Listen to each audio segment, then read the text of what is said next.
is doing great things. The indies are hopping. It's a great time to be a wrestling fan, and it's a great time to be a wrestler. Impact is getting Right. back, and I'm telling you right now, Trinity's going to be a needle mover for them. She's going to For show sure. people that have slept on her that she's just as valuable as Mercedes was. Oh yeah. She may not have had the name recognition, but if you want to talk about in ring, Trinity can go with anybody. With anybody. Yeah. So, and the thing with Trin, like, actually, I'll take a step back. The thing with Impact has always been good. And I think people miss that because they've never had the money enough behind it to make it a close second to WWE. They've always been like the little company that could. But there was a time where they were doing numbers like SmackDown's doing right now, but no one talked about it because at the time SmackDown's numbers were like twice as good as they are now. Yeah. But they were still great. It's just they weren't number 2. I feel like Impact, just a little bit that I've watched, the biggest problem is that little ass arena they're using. Wherever they're doing their shows, it feels small time. Right. It's not. Like Jordan Grace, their knockouts division, Trinity nailed it. They have probably the best women's division in the business right now. Yeah, for sure. I don't say that as a knock on anybody else, but their women's division, the knockouts division, has been one of the best divisions forever. Like, it may not have gotten the recognition, but that knockouts division is insane. Yeah. So I do want to say something happened with the stream. The stream stopped. I've already started recording this. I'm gonna post this after the fact. Okay. I want to thank Earl for joining us. Always good to have a friend of the show. Yes. On here talking to us. Earl and I have been friends for Jesus.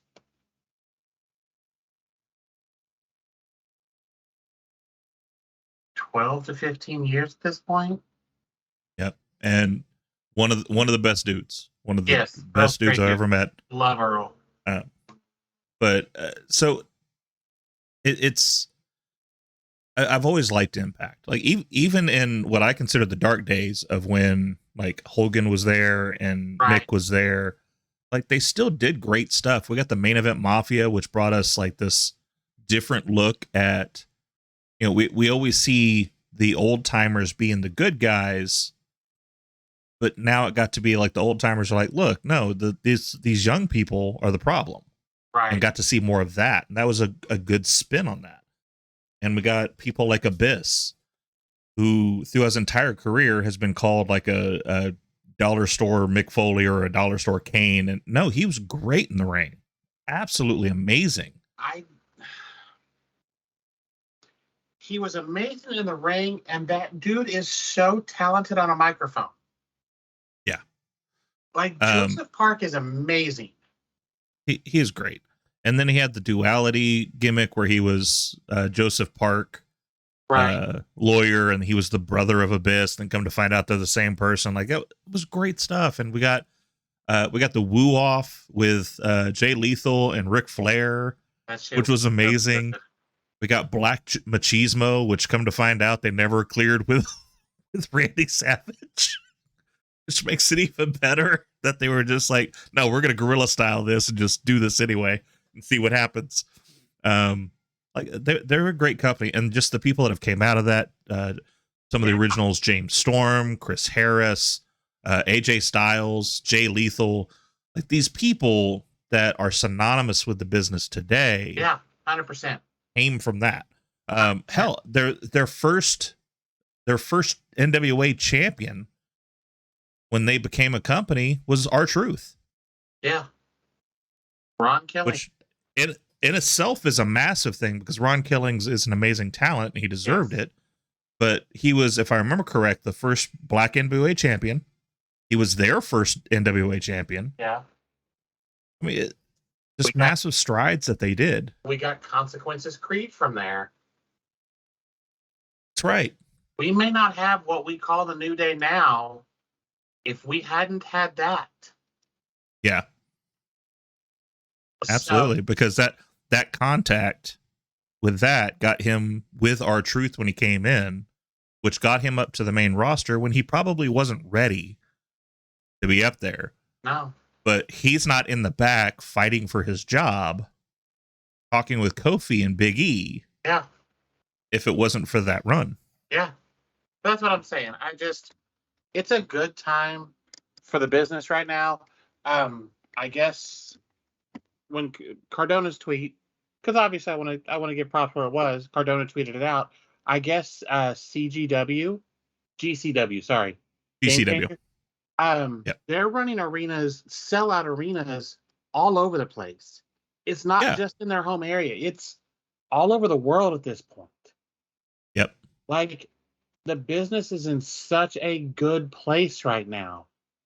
Well, and I'll go up one better than that. So there's a company that a couple of YouTubers made, and they just had in the not the Tokyo Dome, but in Tokyo, like had a show over there.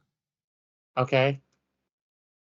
And that's just insane. Yeah. That this little company was able to take their entire show over there. Yeah. Yeah. That's what I'm saying. I just, and these, it's kind of like you said, I don't get the hate. Not everything is for everybody. Wrestling is very much not everything is for everybody. I get that. 100% get that. Don't get me wrong. I watch AEW for very few things. I don't like the product as a whole. But there are some things that I will absolutely tune in every time to watch. I'll tune in to watch the Matt Hardy stuff. I think it's funny.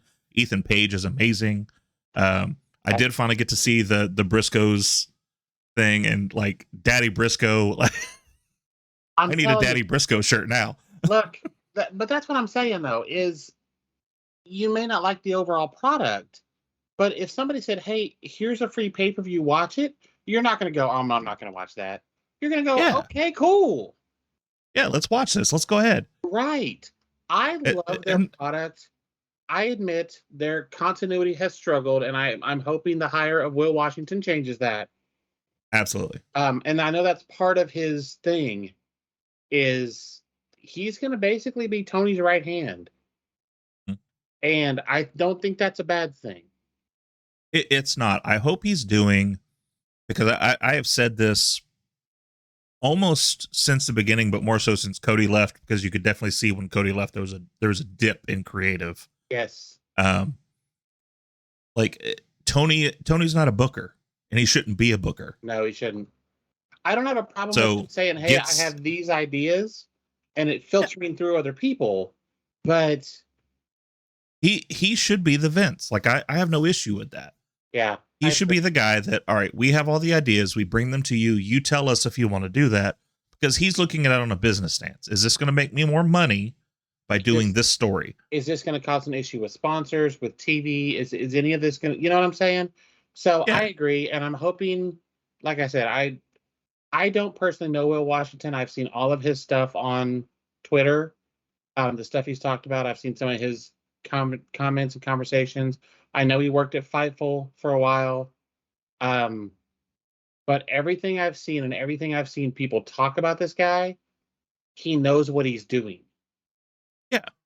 And so I'm hoping that will solve some of this continuity issue that we have going on, because that's one of their biggest problems is continuity. Now, even just in the last few weeks, it's already better. The BCC, the Elite, the Hangman stuff, the Dark Order, the way it's all mixing together,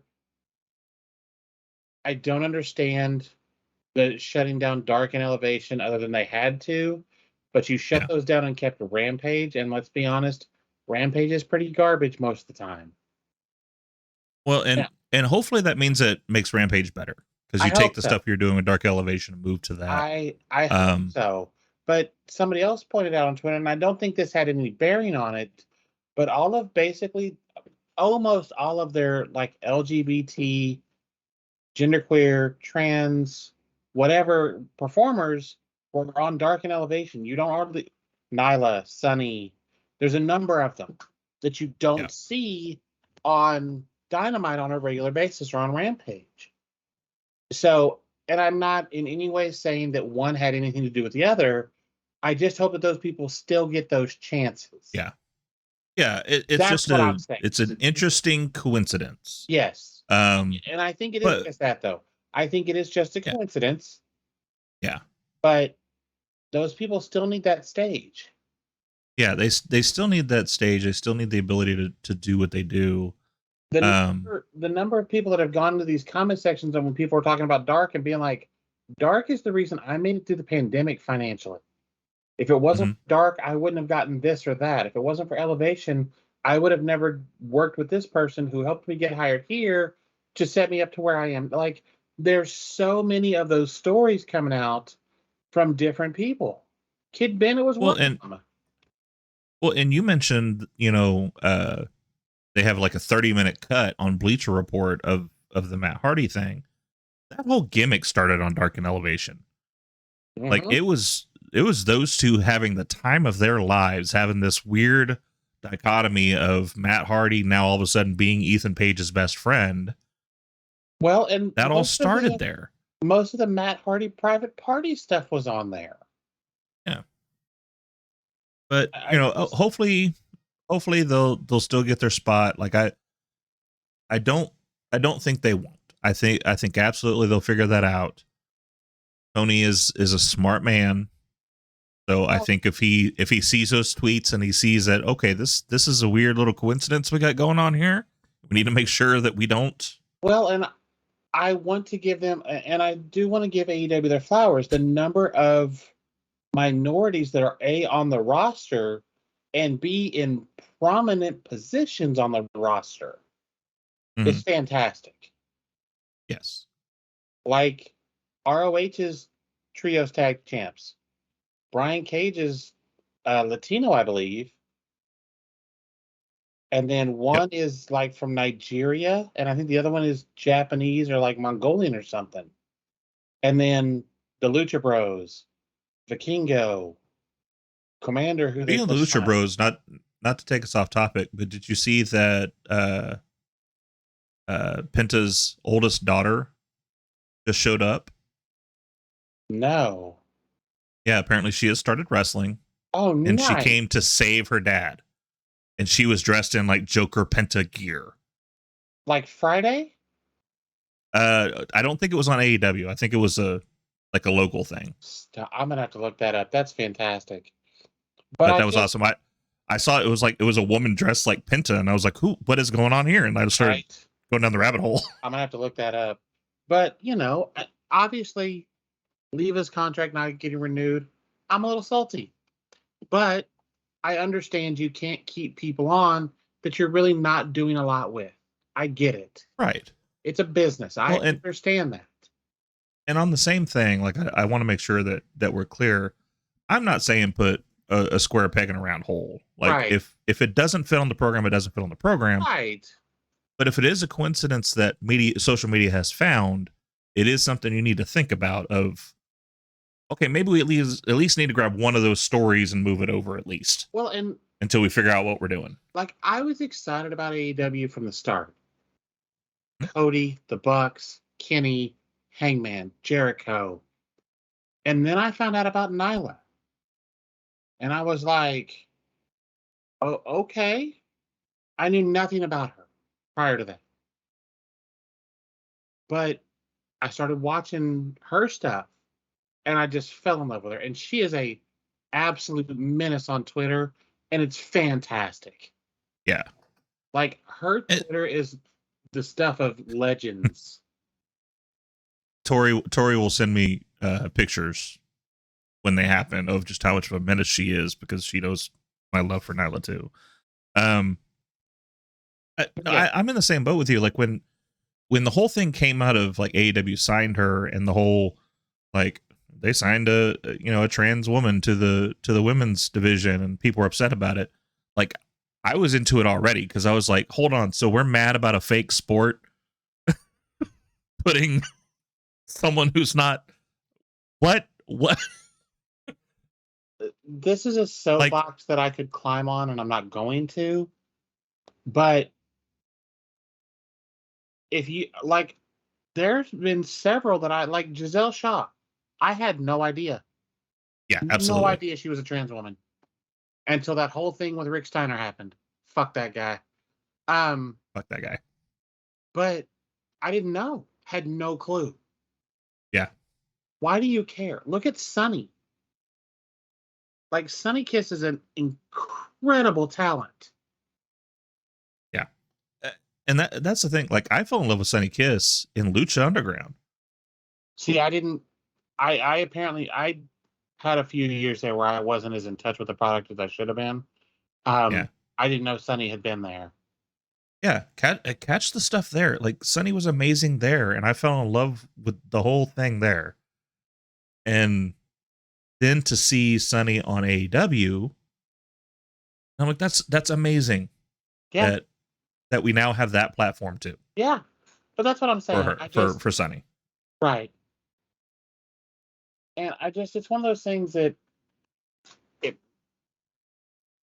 I don't think one had anything to do with the other. I think it literally had everything to do with WB Discovery saying we want all of your programming on our TV, so this can't happen. Yeah, and it just so happened that And all those stories were on the Darkened Elevation. And they didn't have any more in the can because they usually filmed 4 to 6 episodes at a time over like a weekend. Right. And then they would just do commentary over top of it later, which makes 100% sense. Yeah. But it just is one of those things that we need to find places for that. Yeah. Like, absolutely. and I'm hoping Collision. I would like to see some. I don't think it needs to be the point of a brand split, but I definitely think there's stuff that needs to be Dynamite specific and Rampage specific and Collision specific, because that's primetime TV. Well, and so people give a lot of flack for the brand split. I always like the brand split. I do too. And that's because if we don't have a brand split, then you have the same stories. Like, to speak in WWE terms, you have the same stories going on Monday that you have going on Friday. 100%. It's the same stories. 100%. With the brand split, you have two separate stories. I don't have to worry about what happened Monday to see if I understand what happened Friday. And also, there's a whole group of new people getting an opportunity to be on TV. Right. I don't know. It's sorry. It just doesn't like you. So you're all a background right now. I know, right? Except that I turned the background off. So yeah. So hopefully that happens. But before we close this out, I just kind of wanted to go through kind of like match by match, to see what we think. So Bianca Io, what'd you think of the match? Solid. I think the interference was unnecessary.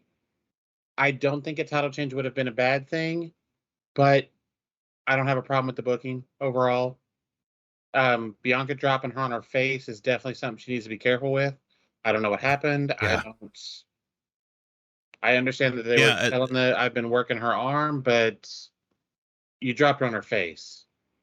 Yeah, that was a very awkward fall.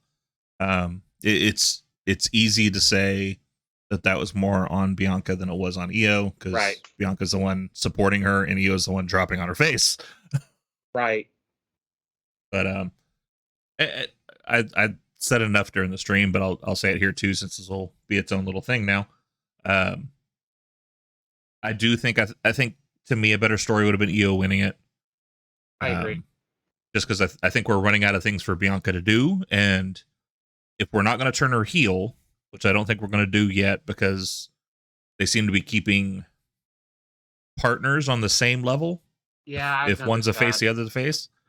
And so if we're not going to turn her heel yet, then making her a face to chase the title back, to me, I think is a better call. I agree. And then this gives a good reason for Io and that group to disband and get some dissension. I agree. So after that, we had Seth Rollins versus Almost. I was very surprised at how good this match was.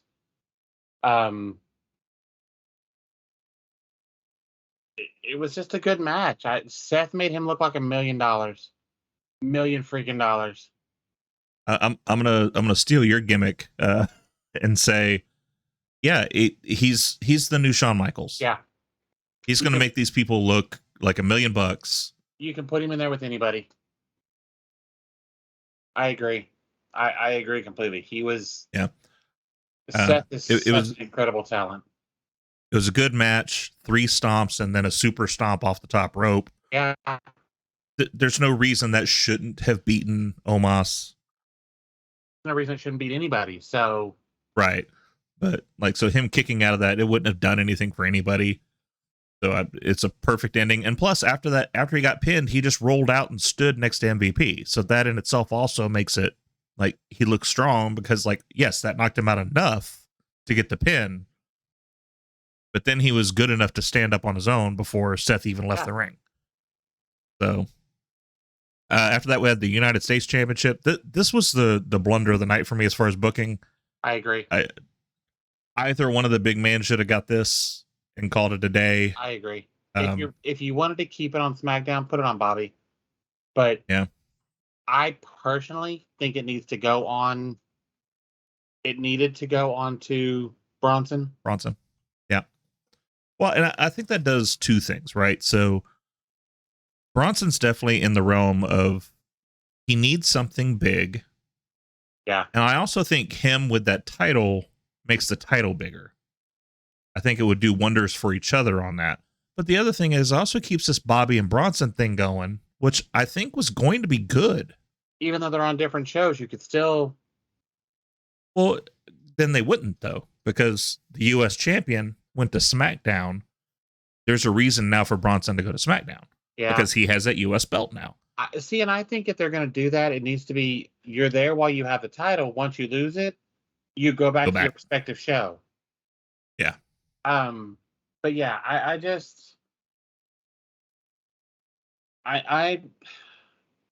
I'm still very on the fence with Austin Theory. I'm not impressed overall. He's not there yet. He's got all of the potential in the world. He does, and he's like 23 or something. Like he's super young, so young. Too bad we don't. He's got plenty of time. He'll get there. What's that? Too bad we don't have L fact checker to look that up for us.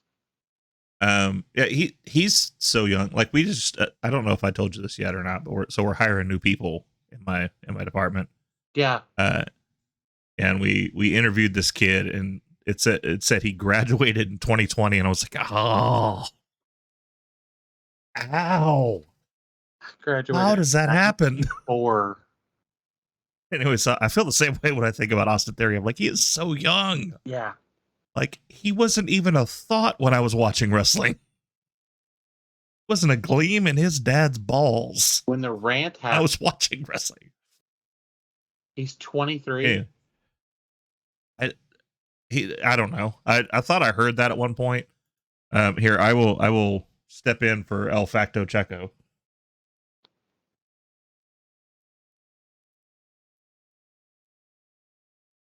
In theory, is 25 years old. Okay.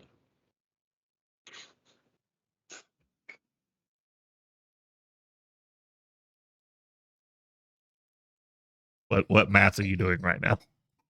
Hang on.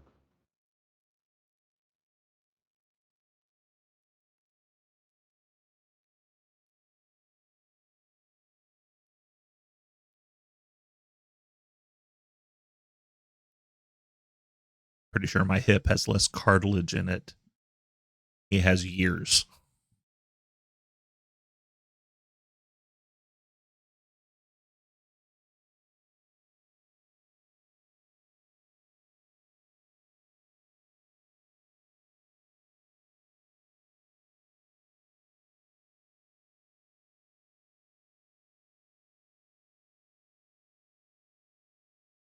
I feel like I should say something because this is just riveting entertainment. I'm looking to see when that horrible fucking Great Khali match was Oh, see if you had that rant. before he was born.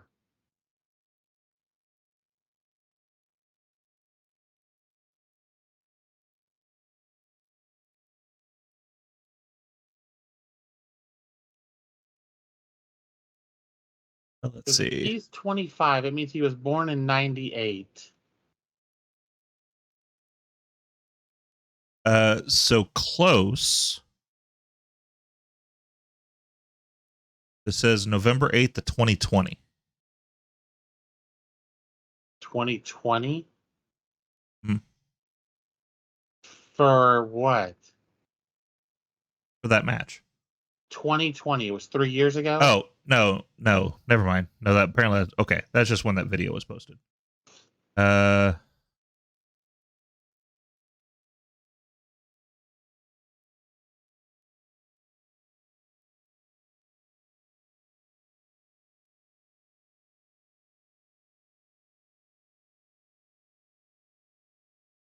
Kali made his debut in 2006. Okay, so it was 2006. Because wasn't that his first match?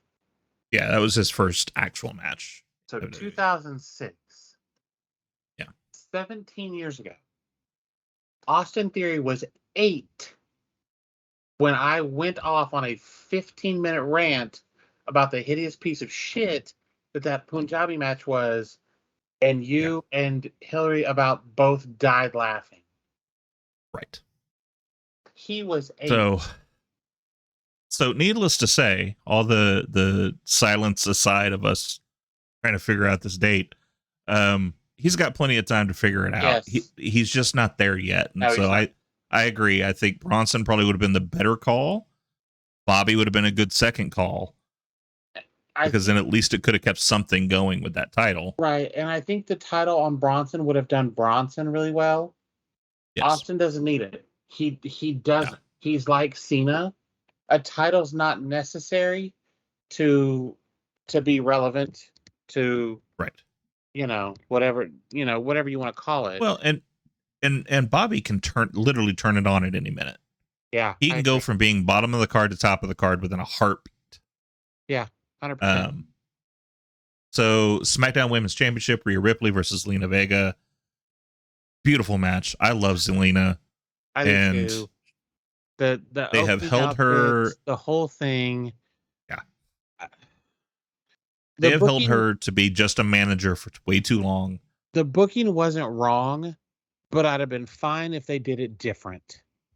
Yes. That's where I'm at on it. If literally we had discussed maybe a here hold this situation, which, and I'm for those that might not understand that reference, that they did that a lot with the WCW title back in the day. Of they'd give it to a guy, and then the next main event or the next pay-per-view, they'd hand it to somebody else. And so it was just kind of we don't want this person to lose to this person, so we're going to hand it to you so you can win it, and then you lose to that person. They did a lot with Edge. They did a lot with He Who Should Not Be Named.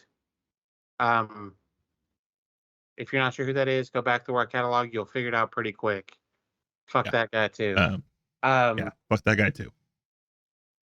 But I don't think it would have hurt either one of them, especially if you did it like an out of nowhere. Rhea's beating her up and she trips or something. There's an even number of ways you could have done it that doesn't hurt Rhea. And I love having these conversations with you because you'll say something and then that gets my juices flowing and it makes me think of something better than I thought the first time. The idea of how hard she went into that pin after the riptide, if she would have just overcompensated and flipped a little bit, and then Vega just grabs that rope. Right. No, and holds her down for the pin. 100%. Lie, cheat, steal. We do the Eddie thing that we have been doing, the LWO, that whole thing. And that crowd would have gone ape shit. Absolutely. Massive pop. And then have her lose it on Monday. Or lose it at the next Friday, pay-per-view. Whatever. Yeah. But the title run doesn't hurt. It makes Zelina more important. It Mhm. gives Rhea something to do. It puts Zelina over in her home country in front of her family. Like, there's any of a number of ways you could have done it. I understand the booking. I don't have a problem with it. I just Right. would have liked to have seen it been different. That's all I'm saying. Yeah. I mean, if nothing else, just for the fact that mommy wins, okay. All right. Right. I get it. Whatever. But I it would have just been it would have been a fun change of pace if that would have happened. and it would have been very easy to do any of a number of things. Mhm. Shit, you could have done it. Rhea goes for the pin, and Zelina's mom throws the chocolate in there. Like any of a She has number the of other one and things. smacks her in the face with it. Something else could have been done. You know, Sorry. You say that and all I can think now is Michael Cole, like if that would have happened. That's the power of the chancla. The power of the yeah, chancla. that would have been so bad. Nobody kicks out of the chancla. But that's what I'm saying. There's any of a number of ways you could have booked this that still makes Rhea look amazing, gives Zelina a huge win at home. She turns around and does the job in a week or two, a month, Yeah. whatever. Do it in Saudi Arabia. Who cares? Go Yeah. do it at Blood Money or whatever the fuck they call those things. Yep. I just I get it. I just don't like it. It's just a Yeah. personal beef. It was the right call. It's just a personal complaint. That's all it is. Yeah. It would have been cool to see. Right. After that, we got the street fight. Bad Bunny going against Damian Priest. She You was know what? great. You said at the beginning of that match that you thought Bad Bunny was the best celebrity earned wrestler, or what have you. And you know what? I had my feelings of who it was. He has taken the cake now. I agree with you wholeheartedly. The stuff he did in that match, amazing. You can tell he's putting in the work. Yes. Like you can see it. I can't say enough how good he was in that match. But the match itself, there was a tweet that I want to call out. Matt Cardona, right after that match went off the air. He didn't say what match he was talking about, but it was right in the same timeline. So I'm assuming he's talking about this one. He said that match was pro wrestling. Yeah. And it absolutely was. There was great wrestling involved. There was great gimmicks involved. And then all of the Dusty style stuff that happened after the match. 100%. That's what I'm saying. The only difference is it was a no DQ match already, so it couldn't be nobody wins. Yeah. I just, from his first match with Damian against The Miz and Morrison to this, he's just gotten better every time. Yeah, absolutely. He's gotten better. And yeah, so the match aside, he did great. He took chair shots. He took trash can shots. He took kendo sticks. Yeah. And he gave just as much as he got. Yeah. And ended it with that sliced bread number 2. Yeah. Land on his face was made me worried about him. I thought he shit with the Destroyer. No, you're right. He ended it with a Destroyer. Yeah. He did that, and then that's when everything blew up. Panama Sunrise. Yeah. the Bunny Destroyer, or the Puerto Rican Destroyer, or whatever we're gonna call it now.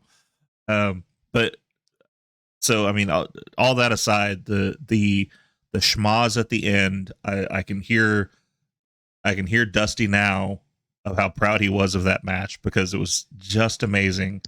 That looked like a Dusty special. That was the gold, son. That was the gold. So what's going to happen is then Carlito's going to show up and he's going to spit an apple. And I guarantee in that meeting, Triple H would have said, "The fuck? No, what? Oh yeah, baby, I would have called him." Well, and Earl had a good point. So like we're in Puerto Rico, we're in Carlos's backyard. Yeah. Not only that, but from my understanding, Savio runs the territory down there now, which makes perfect sense why he was there then. Yep. Like it makes sense that they were there. I do hope in the long run Carlito stays around. He looks amazing. He looked amazing. And great shape. And he looked having him just come there and he did. Yeah. having him come in would be awesome, even if it's just for like a month run or something to get through this Judgment Day LWO thing. Would be kind of fun. Can you imagine the social media reaction the first time he spits apple in somebody's face on like national television? Mm-hmm. Just license to print money. That's right. So, But no, that whole great match schmoz, overall. Savio coming out. For me, that was match of the night. I don't disagree. As far as everything that happened, as far as actual wrestling is concerned, Yes. I should say, professional wrestling was the best professional wrestling match of the night, Absolutely. bar none. And obviously, right person won. Yeah. Kind of carbon copy what we said about why Zelina could have won, rather not should have won, but could have won. Same thing here. It's Bunny's backyard. Can you imagine that crowd reaction from Zelina's win to his pop when he came out to him winning? Oh yeah, it just would have crescendoed. Which the only downfall to that, and I will say, just as far as thinking about booking, they would have been spent by the time we got to the end. Following it. Yeah. I don't know. That crowd was hype all the way through. They were, absolutely. Haven't had a there in 18 years. Yeah. Speaking of following them, actually, before I move on to the next match, I do want to say, so Savio has been pretty banged up over the years. Hasn't been able to do it in ring for a while. Him hitting that spin kick, yes, was awesome. I'm pretty sure he has to ice everything when he gets back to the back when he did that. In a tub of ice at the moment. Are you kidding me? Somebody just put him in a cooler of ice and just rolled him out to the car. Yeah, but that was amazing. So speaking of following that, we got the Bloodline, Solo, Jay, and Jimmy versus Kevin, Sammy, and Matt. As far as the Uso side of the ring, I really liked the match because that story was being told very well.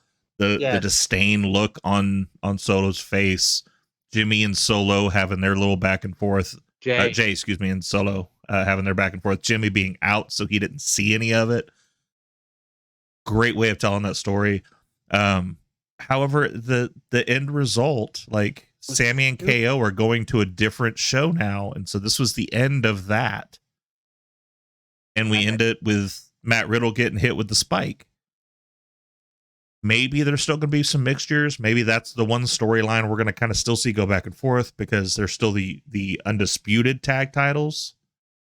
And so maybe that's still going to bleed over. But if that's the end of it, if this is where we're ending that match, that was stupid. That was stupid. There was no reason that should end that way. So that's my only hope. My only hope is they'll still be able to go back and forth for now until they separate the titles. But I would have jerked the curtain with that match.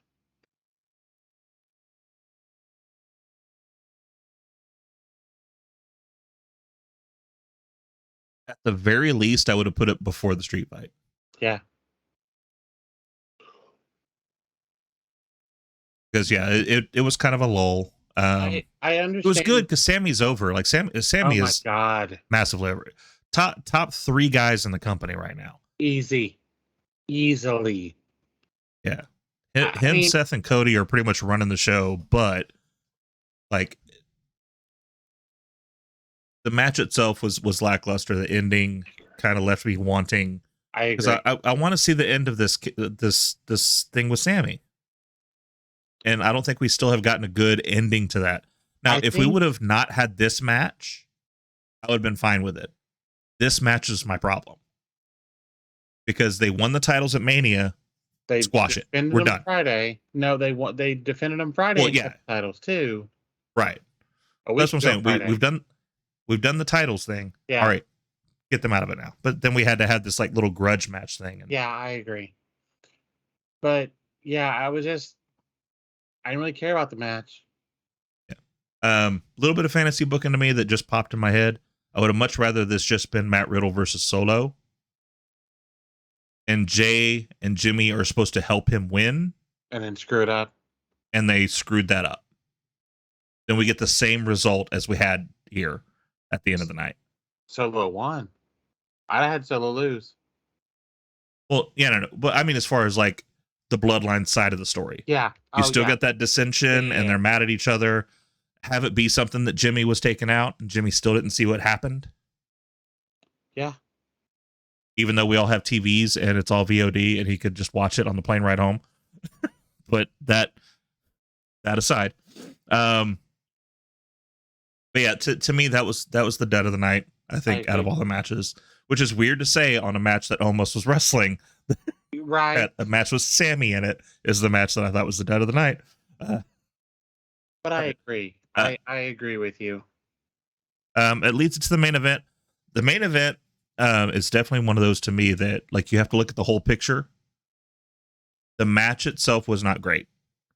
It was very much a Suplex City 2.0, as Earl had pointed out. Yeah. With Cody having a little bit of a spurt.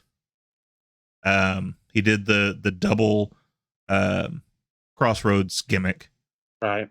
And Brock kicked out of it.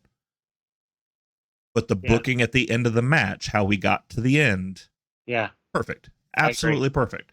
100%. 100% agree. I wasn't super up on that match. With the way they did it, I think it was done perfectly. Yeah. To me, obviously, this leads to more matches between the two. I'm even fine if the next one, we have like a Randy Orton situation. If you remember when Brock faced Randy, and like he busted him open and beat him down, and they had to stop the match. Yes. Like, do that on the next one and have Brock win because Cody can't continue. Have him light Cody up like he did, which apparently the Randy thing was planned. Yeah. Jericho did not know that and was pissed when it happened. I think if I remember right, the only thing that wasn't entirely planned was how he was going to bust him open. But yeah, but Randy knew it was coming. Yeah. I think that's a perfect way to do a chapter 2 to that. And then the third one is a competitive match. Don't do a Suplex City 2.0 sneaky win. Like, you need to have Cody do a definitive, I beat the beast. Right. And since there's the talk right now, Lesnar's talking about ending it, have that be where it ends. I think there's no loss in that. No. You could end it right now and be done with it, and Cody's moving on to whatever's next. And with the shake-up, there's even a number of things that could be next. Personally, to name after Gunther. Have him bring back the Intercontinental title? I don't want them to put that world title on Cody.